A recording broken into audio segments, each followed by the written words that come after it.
یوزل جناب رسول الله صلی الله علیه وسلم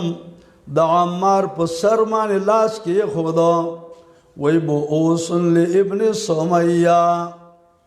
او تکلیفونو د عمار چې هغه لور هغه زوی دی د سمیہ زوی دی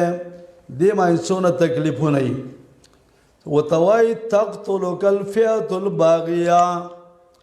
او عمار تعالی رب وجلی هغه ډله چې هغه باغی ډله ده خو دغه ځکه روایت کې قصر دی روایت مختصر دی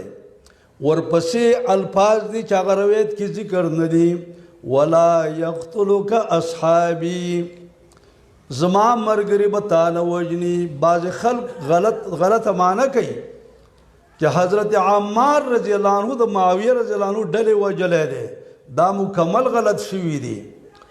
نبی صلی الله علیه وسلم وی تقتلک فئة الباغیه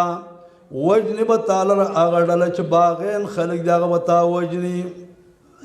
او د وجلو وخت یې داسې و حضرت عثمان رضی الله عنه په مقابل کې خلق را اوچت شو چې خلق خوارج کله را اوچت شو نو حضرت عثمان رضی الله عنه څلور کسان ولېږل یوې شام ته ولېږه بلې عراق ته ولېږه بلې یمن ته ولېږه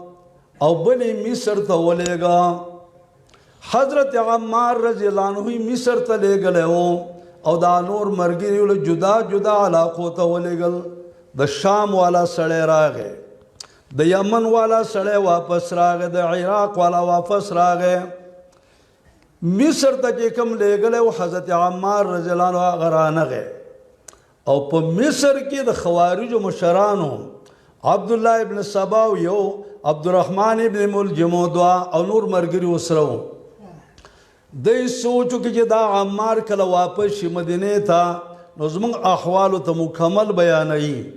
حضرت عمار رضی الله عنه عبدالله ابن سبا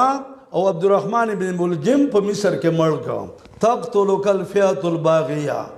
وجنې به تا هغه ډله چې هغه باغي ډله ده لیکن مسلمانان دې نه وجني